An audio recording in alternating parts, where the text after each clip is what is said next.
My cousin Lily had always been the golden girl, polished, perfect, and praised for every tiny accomplishment. And me, I was the family's running joke, the girl who still hasn't figured out her life, according to Aunt Margaret. At this year's reunion, the air was thick with the same old script, Lily glowing in the center of the crowd, everyone orbiting around her like she was the sun itself. I had barely stepped through the door before Aunt Margaret grabbed my wrist and pulled me forward like an exhibit. "Natalie, sweetheart, come congratulate Lily. She just landed a position at Calix Dynamics. Such a prestigious job. She's practically guaranteed a six-figure future." Everyone nodded, smiling with that familiar pity they reserved for me. And then Grandma looked up and asked, "So, Natalie, dear, what about you?" I lifted my drink, smiled, and dropped the line that froze the entire backyard. "Oh, nothing much. I just signed Lily's paycheck last week." Growing up, Lily wasn't just the golden girl, she was the family mascot. Every holiday, every dinner, every casual Sunday brunch somehow turned into a tribute to her greatness. If she took a breath, the family applauded. If I accomplished something, they blinked politely and moved on.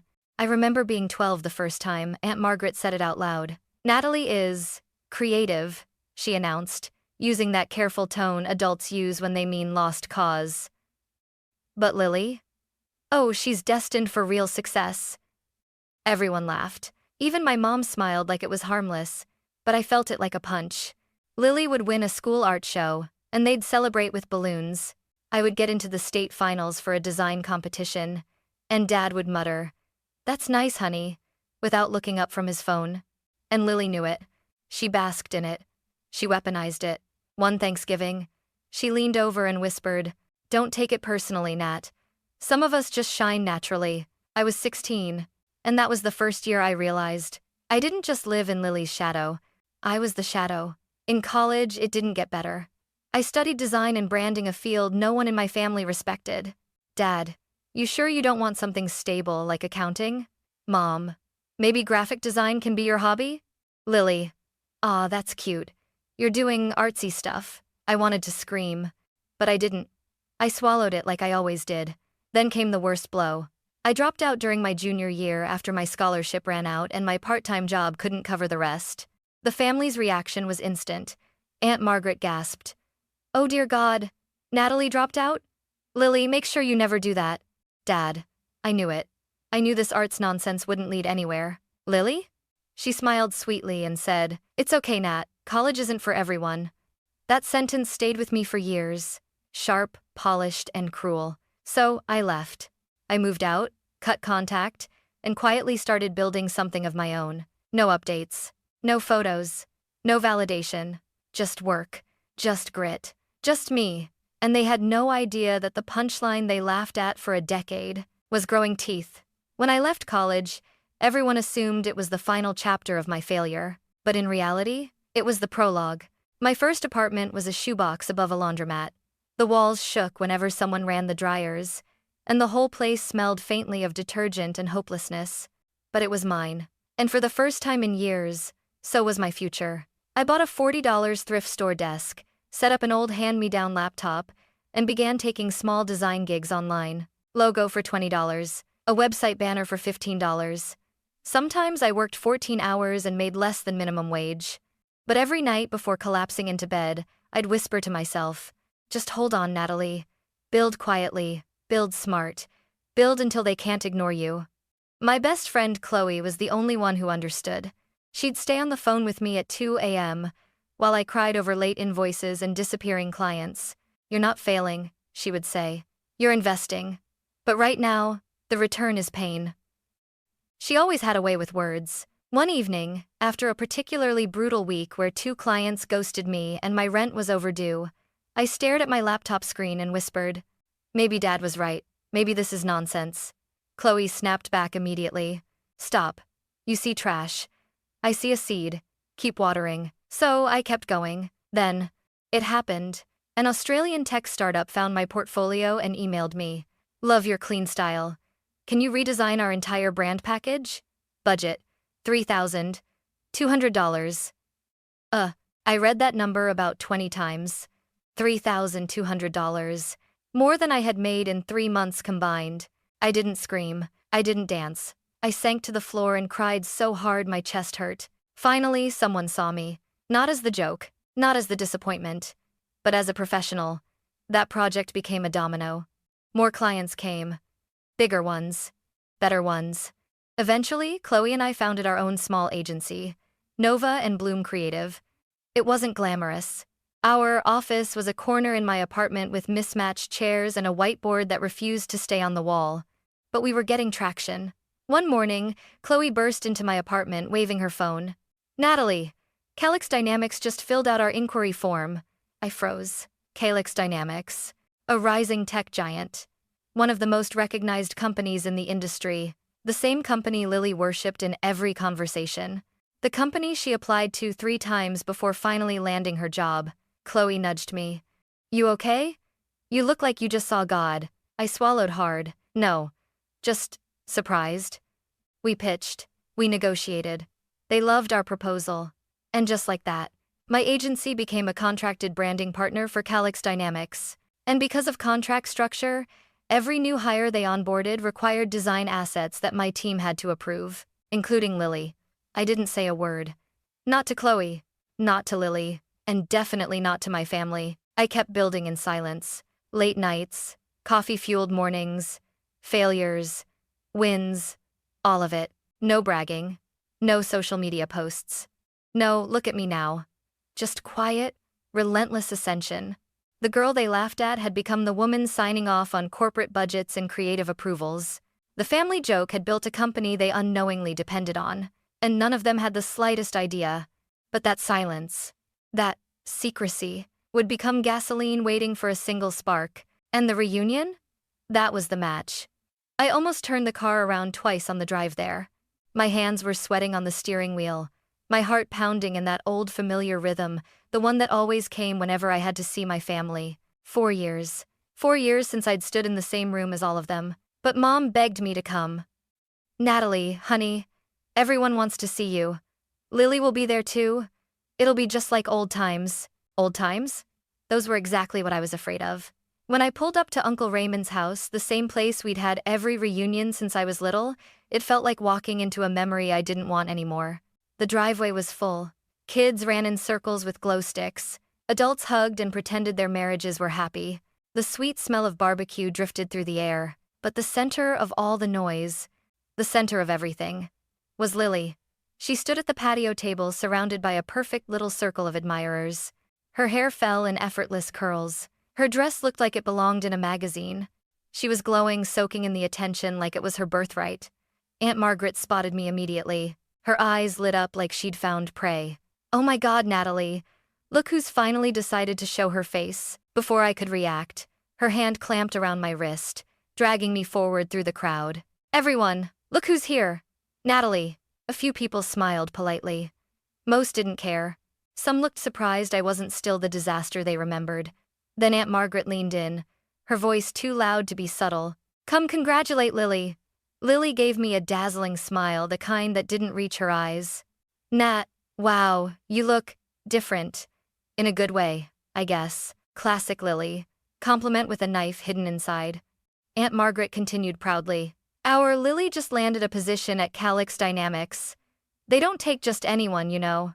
I already knew. In fact, I knew her employee ID number, her department, her salary bracket, and who approved the branding documents for her onboarding. But I said nothing. "She's going to make 6 figures by next year," Aunt Margaret announced, patting Lily's shoulder. Then she turned to me with a smile that felt like a slap. "And you, Natalie? What have you been doing these days?" I opened my mouth, but Aunt Margaret cut me off. "Oh, wait. Let me guess. Still doing the little art thing?" She tilted her head in a pitying way. "That's adorable." My jaw clenched. Chloe's voice echoed in my head. "Water the seed. Wait for the bloom." Lily took a sip of lemonade, glowing. "Don't worry, Nat. Not everyone needs a corporate job. The world needs creative souls too." Translation: some of us succeed. Others try. I forced a smile. "Not yet," I thought. "Wait." Just then, Grandma turned around in her chair, eyes squinting to focus on me. "Natalie, sweetheart. What about you? What are you doing with your life now?" That was the spark. The moment the match touched the gasoline, every conversation stopped. Every fork paused midair. Every pair of eyes shifted to me. My heart thudded once hard. Then, I smiled, lifted my drink, and said softly, "Oh, not much, Grandma. I just signed Lily's paycheck last week." Silence, thick, heavy, shocking. I swear I heard someone drop their glass. Lily froze. Her lips parted. Her smile died. "What?" she whispered. But before she could say anything else, before anyone could, Uncle Raymond shouted from across the yard, "Wait, what the hell did she just say?" And that was when the entire reunion shifted, like a storm cloud rolling in, fast and dark. When Uncle Raymond's voice cut through the yard like a knife, I felt the old memories clawing their way up everything I had buried, everything I had survived. If they wanted to act shocked now, then fine, let them be shocked. But they would never understand the weight behind that one sentence unless I told the truth. The truth of everything they never saw. Because while they were laughing at me, celebrating Lily, dismissing my dreams, I was bleeding for a future they never believed I had. After I dropped out, my life didn't crash instantly. It crumbled slowly, painfully, like a building collapsing floor by floor. The day I moved into the laundromat apartment, I remember sitting on the cold linoleum floor, staring at the ceiling as dryers thundered above me. "Is this it?" I whispered to myself. No noise, no applause, just me. Nobody answered. Nobody cared. The next morning, I started freelancing full-time. I worked on a laptop that overheated if I had more than 3 tabs open. I ate canned soup for lunch and cold toast for dinner. Every email notification made my heart jump, until I realized most of them weren't work. They were bills. One night, exhausted and desperate, I called Mom. "Do you think," I asked quietly, "I made a mistake leaving school?" Her sigh was long, heavy. "Natalie, maybe you should stop chasing things that don't suit you. Things that don't suit me. Like ambition. Like talent. Like worth." I hung up and cried silently so my neighbors wouldn't hear. But the thing about hitting rock bottom is, if you're stubborn enough, eventually you learn to climb. I poured everything into learning. UX design, brand identity, prototyping, strategy. I watched online courses until my eyes burned. I practiced until my wrist ached. Chloe would show up at my door with takeout and say, "You look terrible." I'd laugh weakly. "Thanks." "Good. That means you're working." She never sugarcoated anything. That's why I loved her. One night, after I got rejected by a potential client who told me, "We're looking for someone with real experience," I slammed my laptop shut and yelled, "How can I get experience if no one gives me a chance?" Chloe grabbed my shoulders. "Nat, listen to me. You're building the plane while flying it. That's messy. But it's not failure." Her voice shook a little. "Don't give up. Not on yourself." So I didn't. Not because I believed in myself, but because she did. And then came the turning point. It was 3 a.m. I was half asleep at my desk when an email popped up. Urgent branding proposal. Sydney, Australia. Sydney? I clicked it open. A startup had seen my work. They wanted a proposal. They needed a full rebrand.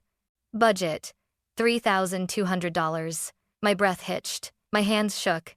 That was more money than my entire monthly expenses triple. I didn't scream. I didn't move. I just whispered, "Please, please be real." It was. The next month was chaos. 12-hour shifts. Revisions at 4 a.m. Client calls across time zones. And then, they sent the final payment. A screenshot of the confirmation email is still saved in my phone. Proof that my life could change. Proof I wasn't a joke. That project led to 2 more. Then 5. Then 20. Eventually, Chloe and I created Nova and Bloom Creative. We started in my apartment. A chipped IKEA table became our conference desk. A lamp with a broken switch became our studio light. But we were building something real. When Calix Dynamics reached out months later, I nearly passed out. Chloe squealed, "Nat, that's huge. Are you kidding me?"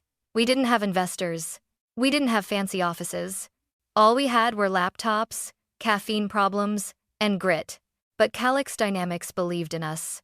We won the contract. And because of it, I became a signing authority for all brand-related hires, including, ironically, my golden cousin Lily.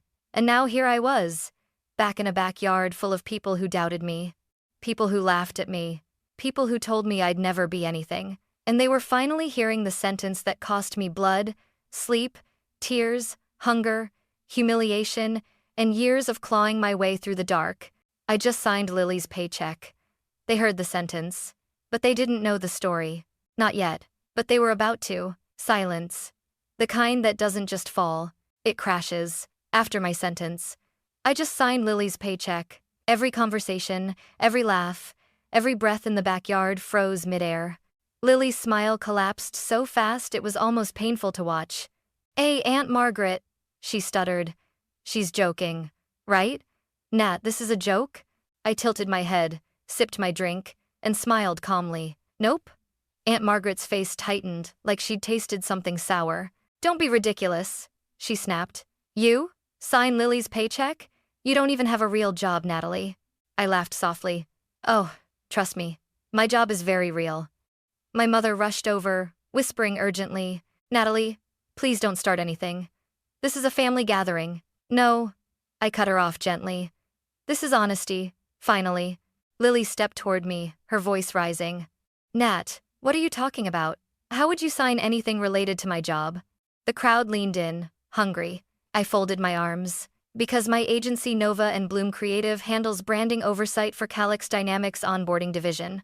Creative approvals, brand implementation, identity systems, and guess who has final signature authority?" A few people gasped. I raised one hand. "Me." Lily's mouth opened, but no sound came out. She blinked rapidly, like her brain refused to load the information. That's impossible," she whispered. Aunt Margaret wasn't whispering anything. She was exploding. "You're lying," she barked. "You're jealous of Lily and you always have been. You show up after disappearing for years and want us to believe you're some executive? Some important person? You?" Lily looked at me with wide, panicked eyes. "Natalie, is this a prank? Because if it is, it's not funny." I stepped closer. Too close. Close enough for her to see exactly how serious I was. "It's not a prank," I said softly. "I saw your name in the onboarding file 2 days before you did." She staggered back. My uncle muttered, "Holy hell." Grandma, surprisingly steady, tapped her cane twice. "Let her finish," she ordered. So I did. I pulled out my phone and tapped a document. A screenshot glowed on the screen, the approval page of Lily's branding package, with a visible signature at the bottom. Natalie Pierce, Senior Creative Contracting Director, Nova and Bloom Creative Agency. Authorized Partner, Calix Dynamics. I held it up. Dead silence. Lily stared at it like her entire identity just buckled. "Because it did." Aunt Margaret lunged forward. "This means nothing. So you clicked a button. Big deal. Don't act like this makes you superior to Lily." I let out a laugh that wasn't humorous at all. "Oh, Aunt Margaret, it's not the button that matters, it's the hierarchy." I pointed to Lily. "She's an employee." Then I pointed to myself. "I'm a contractor who helps approve the branding and identity systems her department relies on." A whisper swept through the crowd. "That means..." "So, she does work under Natalie." "Oh my God. Does Lily know?" Aunt Margaret's voice lifted to a shriek. "You're twisting this. You've always wanted to humiliate Lily." "No." My voice sliced through hers like a blade. Everyone jumped. I stepped forward, finally letting every buried scar surface. "Do you want to talk about humiliation, Aunt Margaret? Let's talk about the year you told everyone I'd never amount to anything. Let's talk about how every reunion became a competition. Lily didn't even need to win because you crowned her before it started. Let's talk about every time you laughed at my degree, my major, my dream." Her lips trembled. I didn't stop. "You mocked me when I dropped out. You told Lily to never end up like Natalie. You told my parents to give up on me. You said my work was a hobby. You called me unstable, unfocused, a disappointment." Each sentence hit harder. Each word was a bone cracking open the past. "And through all of that," I continued, "I stayed quiet. I kept my head down. I built everything from the ground up, alone. While you were too busy polishing Lily's pedestal to notice that I wasn't failing, I was rising." Lily's voice cracked. "Nat, why didn't you tell me?" "Because every time I tried, you laughed," I replied. "Or worse, you pitied me." Her eyes filled. She wasn't glowing anymore. She looked human for the first time in years. Aunt Margaret tried again, voice trembling now. "So what? You expect us to bow to you? To celebrate you the way we celebrate Lily? I shook my head. No. I expect nothing. I built this life for myself, not for any of you. Grandma stood. Natalie, she said softly. I'm proud. A hush fell. Aunt Margaret stared at her in horror. Mom? Grandma raised her chin. I said I'm proud. For once. For the first time in decades. Someone in my family said it. And meant it. But the night wasn't done shifting. Not even close. Because the moment I turned to leave, Lily grabbed my wrist with trembling fingers. Nat. Wait, she whispered. Her voice shook. I didn't know. I didn't understand. I thought you were lost. I looked at her. No, I said quietly. I was building a life while you were busy performing one. Her breath hitched. And for the first time, the golden girl looked dim. The moment Lily let go of my wrist, the entire backyard felt heavier, like everyone was breathing in the dust of a collapse they never saw coming. People shifted. Whispered. Avoided eye contact. The kind of silence that forms only after truth detonates. Dad was the first to speak, his voice low and unsure. Natalie, is all that true? I looked at him. Really looked at him. This was the man who used to say, aim for stability, Nat. You're not built for risk. The man who shrugged when I won awards, but practically threw a parade when Lily got an internship. So I answered him honestly. Yes, Dad. All of it's true. He blinked. Twice. Then rubbed the back of his neck like he was trying to massage sense into himself. I didn't realize. Mom stepped closer, touching his arm. She didn't tell us, Michael. My chest tightened. I didn't tell you, I said quietly. Because every time I tried telling you anything, you compared me to her. Mom flinched like the words stung. That's not. But Grandma interrupted sharply. It is. You all did that. Aunt Margaret gasped. Mother. Grandma's eyes snapped to her. For years, you treated that girl like she was invisible. And now you're shocked she built a life without you? You should be thanking her for even showing up tonight. Aunt Margaret's face turned red. But Lily is strong. She doesn't need you to inflate her to feel valuable. Grandma snapped. But Natalie, she needed support. You gave her mockery instead. My throat tightened. I didn't expect this. Not from Grandma. Lily lowered her head. Aunt Margaret. It's true. I did look down on her. Margaret's face crumpled. But you're my daughter. I only wanted the best for you. No, Lily said softly. You wanted me to be the best. And you made sure everyone else was beneath me. Especially Natalie. Aunt Margaret's breath hitched like she'd been slapped. I turned away. I couldn't watch them unravel. Not after everything. I walked toward the edge of the yard, needing air, real air, not oxygen laced with decades of resentment. But behind me, I heard footsteps.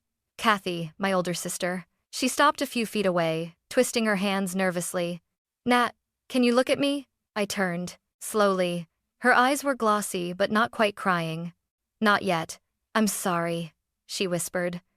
For every time I joined in, every time I acted like you were some delicate mess, I thought I was helping you grow up. But I was just hurting you. Pain flickered in her expression. The kind that comes when someone realizes they weren't the hero in the story, but the villain in someone else's. I swallowed. Kathy. I didn't need a second mom. I needed a sister. She wiped her cheek. I know. And I failed at that. Before I could respond, more footsteps approached. This time, my parents. Dad spoke first, his voice raw. We owe you an apology, Nat. A real one. Mom nodded, eyes swimming with guilt. We didn't understand your world.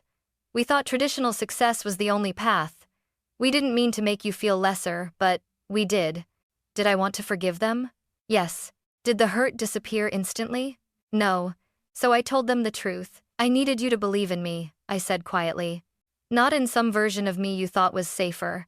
Dad inhaled slowly. We're trying now. And for once, I believed him. But of course, one voice still had to intervene. Aunt Margaret stormed toward us, chin trembling with indignation. Are we all seriously just accepting this? Lily has worked hard her entire life. She deserves her spotlight. I met her glare evenly. She still has it, I said. I didn't take anything from her. I just finally took something back from all of you. And what's that? She hissed. My dignity. The crowd shifted. Someone murmured. Good for you. Under their breath. For once, Eyes weren't on Lily, they were on me. Not with pity, not with mockery, but with something I had never seen from my family before: recognition, respect, even a little pride. Lily stepped forward again, voice trembling.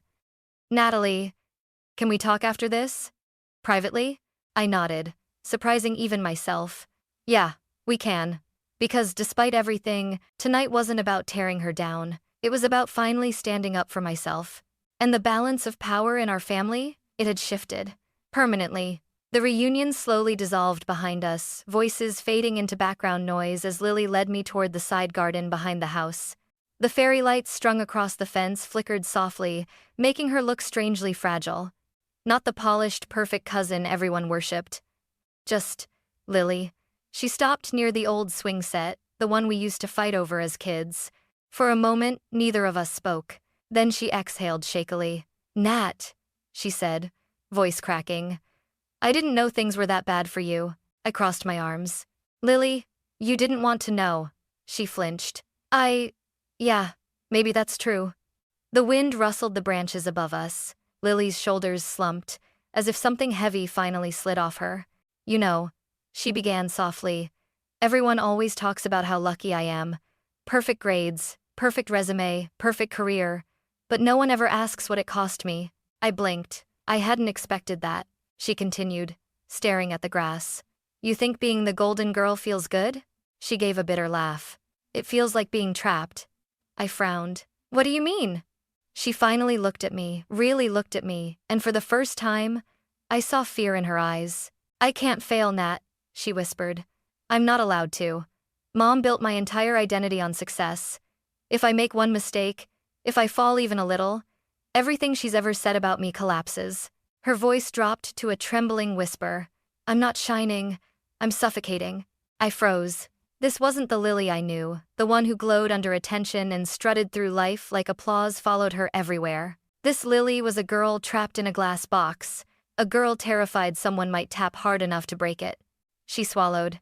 When I found out I didn't get the job at Calix the first time, I cried for 2 days. Mom threatened to call the manager. She said, "My daughter does not get rejected." I stared at her. And the second time? I asked quietly. Her jaw trembled. She said if I failed again, it meant you were catching up. I'm got a day, my breath caught.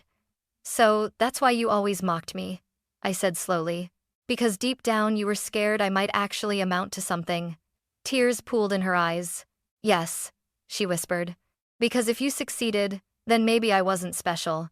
Silence fell hard between us. For years, I had painted Lily as my villain. But now, standing here, I realized she was a victim too, just of a different prison. Lily, I said softly. None of this was ever a competition. Not for me. She laughed weakly. I know. That's the worst part. I was competing with someone who wasn't even running the race. Her voice cracked again. I'm sorry, Nat. For the comments, the jokes, the superiority crap. I did it because it made me feel stable, like I was still ahead. But you, she wiped her cheek. You were building a life, and I was building an image. My chest tightened. This was the conversation I never thought we'd have. Not in 100 years. I stepped closer. Lily, I never wanted your spotlight. I know, she whispered.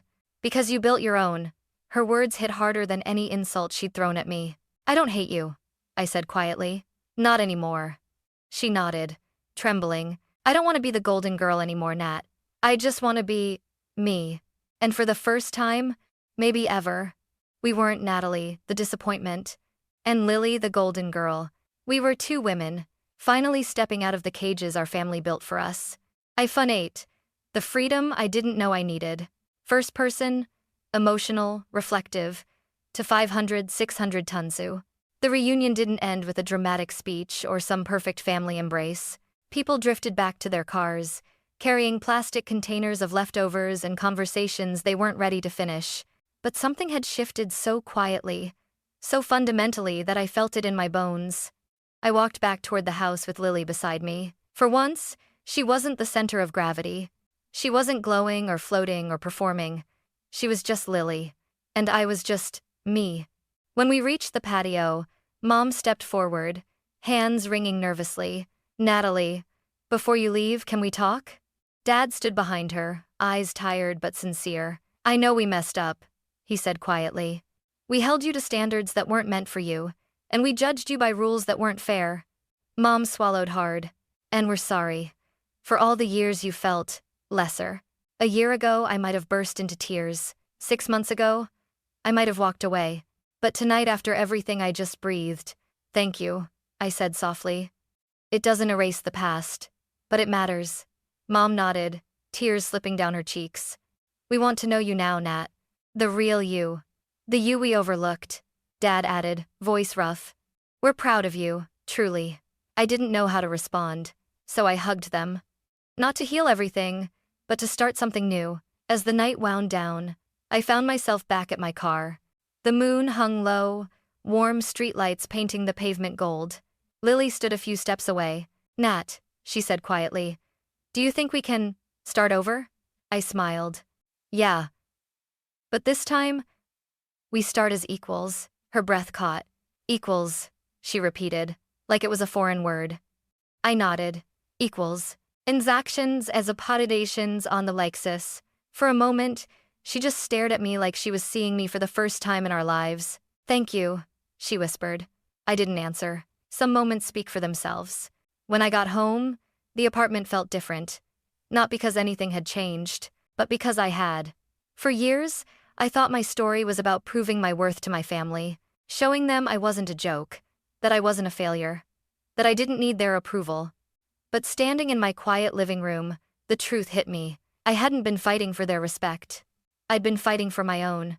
I walked to my desk, touched the worn edges of my tablet, the stickers on my laptop, the sketches pinned to the wall. The life I built with shaking hands and sleepless nights, was mine. I wasn't Lily's shadow. I wasn't the family's disappointment. I wasn't the girl who still hadn't figured herself out. I was the woman who signed the Golden Girl's paycheck, the woman who carved her own path, the woman who rose quietly until the world had no choice but to hear her. And as I turned off the lights, one thought settled in my chest like warm fire. My worth was never theirs to give. It was always mine to claim.